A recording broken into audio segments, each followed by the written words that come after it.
Qui a fondé Florence? À votre avis, c'est Florent. Est-ce que vous avez déjà entendu parler des Étrusques? C'était une population pré-romaine qui vivait en Toscane. En fait, il y a de nombreuses fouilles pour révéler des vases, etc. étrusques. Et en fait, ce qu'il faut savoir, c'est que c'est les premiers à avoir créé un alphabet. Il y a certaines lettres de notre alphabet qui vient de l'alphabet romain, qui vient déjà, en fait, qui datait déjà de l'alphabet étrusque, qui est une civilisation bien trop souvent méconnue. Mais ce ne sont pas les Étrusques qui ont fondé Florence, ce sont les Romains en, je sais plus, je vais pas vous dire de bêtises, 59 avant Jésus-Christ. Bravo Pierre, applaudissez. Va se développer petit à petit sur l'Empire romain, bravo. Et est-ce que vous connaissez la famille et en fait l'histoire en fait de Florence? Qu'est-ce qui a fait la grandeur de Florence? Est-ce qu'il y a des noms qui vous viennent à l'esprit par hasard? Bah oui. C'est quoi? Ouais, voilà. Une grande famille. Ouais, voilà. C'était la famille de Médicis. En fait, au Moyen-Âge, Florence va devenir une...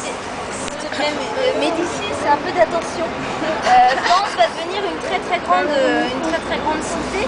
Après avoir été sous domination lombarde, petit à petit, ils vont devenir indépendants. Et c'est sous le règne de la famille de Médicis que Florence va connaître sa gloire et va devenir vraiment une très très forte puissance. Est-ce que vous savez comment fonctionnait Florence à l'époque? C'était quoi comme type de ville? C'était un avec royaume, l'art, c'était c'est riche famille. C'est vrai, on a dit une dynastie. C'est une monarchie, une dictature. Dynastie. Comment? c'était une république. Ce qui était très très très rare à l'époque. En fait, il faut savoir qu'à Florence, vous l'avez vu, là il y a le cuir, etc. Mais c'était aussi une très grande industrie du textile, en règle générale. Donc en fait, ce qu'il faut savoir, c'est que les premières banques italiennes sont apparues à Gênes et à Florence.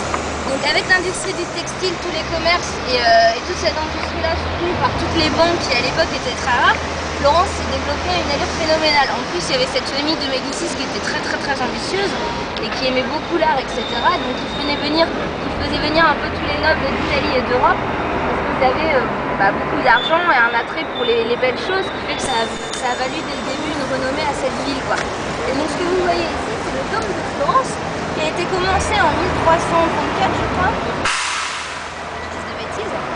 En 1334. Et en l'occurrence, le campanile que vous voyez là, enfin le clocher, je crois que c'est en italien, a été commencé par un très très grand artiste italien qui s'appelle Giotto. Vous avez peut-être, vous avez peut-être déjà entendu. Alors il faut savoir qu'il fait 85 mètres de hauteur.